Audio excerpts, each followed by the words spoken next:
First bull kill, baby. Alright, back in October during bow season, feeder was here. Had a group of small pigs come out, a couple big ones stayed back in the trees when it come to the feeder. Stan was back right there in that tree. Had a group come in, right at dark, could barely see, shot one, and it took off running back that way. And couldn't tell if I hit him or not, couldn't see if the arrow went in. So I procrastinated and decided to shoot another one, shot a white one, and it ran up the hill, past the mule, turned around, came back and fell over dead. And then when it finally dropped, the rest of them ran off.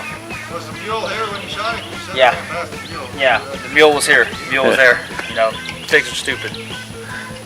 Anyways, went back, tracked his pig, came back, and we found the first one about 75 yards down that way.